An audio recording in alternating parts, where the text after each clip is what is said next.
आप इस वक्त यूके में हैं और आपने एक ऐसी स्कॉलरशिप विन की है जो 4 मुल्कों में से सिर्फ एक लड़की को मिलती है। कौन सी स्कॉलरशिप है ये? मैंने स्कॉलरशिप विन किया British council women in stem scholarship. ये असल में 4 कंट्री से, पाकिस्तान, इंडिया, बांग्लादेश, नेपाल से सिर्फ एक सीट थी, जो कि इस साल 2023 में मैंने विन किया। ओह, यानी आप पाकिस्तान से विन किया। आपने 4 कंट्रीज थी और या उनमें से पाकिस्तान से आपने विन किया। तो इसमें मुझे आप ये बताएं, इस स्कॉलरशिप के तहत आप कौन से प्रोग्राम में आई हैं और कहाँ पर आई हैं? ओके, सो मैं आई हूँ मास्टर्स बाय रिसर्च इन materials engineering energy storage technologies, और मैं आई हूँ कॉवेंट्री यूनिवर्सिटी में। सो बेसिकली इस टाइम मैं कॉवेंट्री में। आप इस टाइम कॉवेंट्री में हैं और कितने साल का कोर्स है आपका मास्टर्स का? मास्टर्स यूके में 1 साल का ही होता है, और दो टाइप्स के मास्टर्स होते हैं। एक होता है मास्टर्स बाय टॉट, एक होता है मास्टर्स बाय रिसर्च। मैं आई हूँ मास्टर्स बाय रिसर्च में। इसमें क्लासेस नहीं होती, लाइक रिसर्च वर्क होता है। और आपने किया क्या था पहले कि आप यहाँ आ गई? आप कहाँ से ग्रेजुएट थी? मैंने इंजीनियरिंग की थी, materials engineering from institute of space technology IST Islamabad से, और मैं रिसेंट ग्रेजुएट ही हूँ, सितंबर की इनटेक की, 2023 की ग्रेजुएट हूँ। अच्छा, आप रीसेंट ग्रेजुएट हैं तो माशाल्लाह से आप अकेली अगर सिलेक्ट हुई हैं इतने लोगों से, तो मुझे नहीं पता। आपका तो न्यूज़पेपर तो हर जगह बात होनी चाहिए। ठीक है, और मैं भी इसीलिए वीडियो हम कह रहे हैं ताकि जो लोग देख रहे हैं दे शुड नो कि you have done it and they can do it as well. Yes. तो इसमें मैं मगर सबसे डॉकली टॉक्स का टिपिकल क्वेश्चन सबसे ये पूछूंगा कि आपको जब उन्होंने स्कॉलरशिप दी, स्टाइपेंड कितना दे रहे हैं ओके, सो इस स्कॉलरशिप का स्टाइपेंड है 1550 आप? अ ओके। मंथ, और इसमें इसके अलावा भी, इस स्टाइपेंड के अलावा वो आपको कवर करते हैं आपकी एनएचएस की फी, आपको एयर टिकट देते हैं, इवन आइल्स की फी। जैसे मैं थी, मुझे स्कॉलरशिप मिल गया था, मैंने आइल्स नहीं दिया हुआ था, तो अच्छा। उन्होंने मेरी आइल्स एग्जाम की भी फी दी, और मुझे साथ में एक नया लैपटॉप भी दिया। यूनिवर्सिटी में रिसर्च स्टूडेंट्स को मिलता होता है। और साथ में बाकी जैसे लंदन की यूनिवर्सिटीज है, उनमें जरा ठंड ज्यादा होती है, तो उनको वार्म क्लॉथ्स भी देते हैं, हम लोगों को ये नहीं दे रहे। और अच्छा। अभी मैं इसमें बात कर रहा हूँ कि आपको 1550 पर मंथ देते हैं, तो इसमें रेंट कितना जाता है, खर्चा कितना जाता है और आगे गुजारा कैसा होता है। मगर उससे पहले I am gonna talk about tap tap send. Tap tap send has powered this video. It's a money transfer app. अगर आप यूके में हैं, यूएस में हैं, कनाडा, यूरोप, इवन अब यूएई में हैं, तो वहां से आप पाकिस्तान पैसा भेज सकते हैं वेरी फास्ट। कोई ये असल में ना रेमिटेंस चार्जेस भी नहीं लेते और ऐसे सेकंडों में जाता है। और if you use my promo code Dockly तो यू गेट £10, €10, $10 या 25 dirham free on first like transfer. तो आप अब बाहर हैं, ठीक है, आप बाहर £1550 कमा रही हैं। आपने पाकिस्तान पैसा भेजा अभी तक कोई? नहीं, अभी तक तो नहीं भेजा, मगर इंशाल्लाह फ्यूचर में सेव करूंगी तो भेजूंगी, क्योंकि रेंट है मेरा इधर हाँ, सेवन कितना हंड्रेड रेंट है आपका? सॉरी। 700 मेरा रेंट में चला जाता है। हम्म। बाकी होता है कि खर्चे और खाना पीना में निकल जाता है अभी इतना तक। खाना पीना वैसे होता तो नहीं है 800 पाउंड वाला, मगर चले मैं मान लेता हूँ। गर्ल, आपको फैशन करना होता है हर चीज, तो वो मेरी क्लोथिंग वगैरह में चीजें चली जाती हैं, जो मेरी सेविंग होती है ना, मेरी मोस्टली उन चीजों में चल जाती है। अच्छा, यानी एक तरह से एक साल में आप लोग पढ़ भी रहे हैं और अपनी जो सारी ख्वाहिशात हैं चीजों की वो भी हाँ, पूरी हो रही एग्जैक्टली। कि मतलब आप। 1550 for a single person is more than enough. More than enough, honestly more than enough. Grocery के साथ तो मेरे ख्याल से 1000 में इजीली वन गुजारा हो जाता है। थाउजेंड में आपको हो जाता है 500। आप चाहे सेव करें, उसकी याशी करें, जो मर्जी करें। अब ये बताएं कि जो स्टूडेंट्स ये वीडियो देख रहे हैं, उन्होंने आपने इसको, आप ग्रेजुएट 2023 अभी हुई हैं और आप साथ ही पहुंची हैं और आपने एक बहुत इंपॉर्टेंट बात की, आपने कहा मैंने आइल्स भी नहीं दिया हुआ था and you got selected for this scholarship. तो मुझे ये बताएं कि क्या क्राइटेरिया था या आपके पास ऐसे क्या क्रेडेंशियल्स थे कि यू गॉट सिलेक्टेड? कि इसमें अगर आपने आइल्स नहीं दिया हुआ तो भी अप्लाई कर सकते हैं, लाइक कोई हार्ड एंड फास्ट रूल नहीं है कि आपने पहले। मेरे पास तो डिग्री भी नहीं थी, क्योंकि मैं अभी ग्रेजुएट हुई हूँ, तो वो मेरे पास मैं डिग्री इसे भी नहीं सॉरी थी। बात करके क्वेश्चन लाजमी करूंगा। तो फिर ऐसा क्या था आपके पास आपकी पोर्टफोलियो में कि you were selected among so many people? Main चीज होती है आपकी रेलिवेंसी। जैसे मैं मटेरियल्स इंजीनियरिंग से ही थी, बहुत सारे लोग अप्लाई करते हैं। जैसे आप, ये स्कॉलरशिप सिर्फ एक मतलब फील्ड में खुला है, तो बहुत सारे लोग इलेक्ट्रिकल के अप्लाई कर रहे हैं, मैकेनिकल के कर रहे हैं, उनकी सीवीज बहुत अच्छी हैं, उनके पास गोल्ड मेडल्स है, रिसर्च पेपर्स हैं, सब कुछ, मगर रेलिवेंसी नहीं है।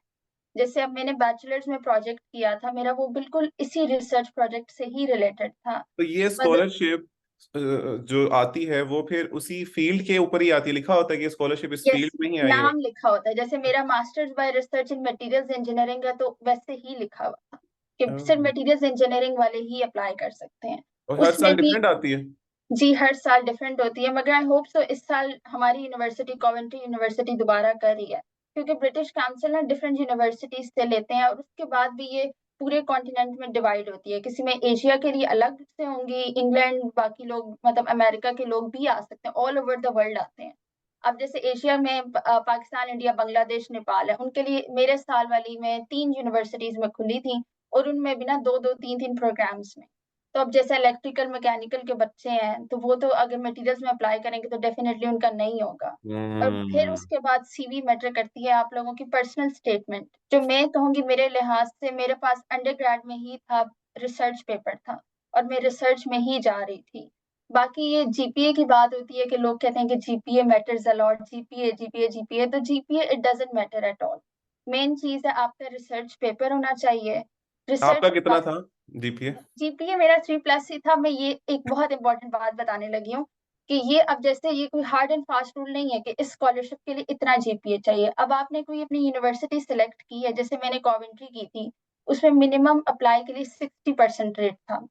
अगर हम्म। कोई इंपीरियल कॉलेज लंदन का रहा है तो उसका 80% है। ये आपकी यूनिवर्सिटी पे डिपेंड करता है। अब 60% इज लाइक 2.8, तो हम्म। मगर फिर भी डेफिनेटली आपका 3+ होगा तो अच्छी आपकी सीवी जाती है। मगर 2.8 वाले भी सेलेक्ट होते हैं, ऐसा नहीं है कि ये आपकी सिर्फ यूनिवर्सिटी पे डिपेंड करता है कि उसका एंट्री क्राइटेरिया क्या है। आपने वो पढ़ लेना है। आप मुझे ये बताएं कि फिर अब जो भी ये वीडियो देख रहा है, उसने अप्लाई करना है स्कॉलरशिप के लिए, पता ही नहीं चलता आती किधर है, तो कौन सी वेबसाइट पे जाए भाई जहाँ अप्लाई करने लगे, और डेट क्या होती है?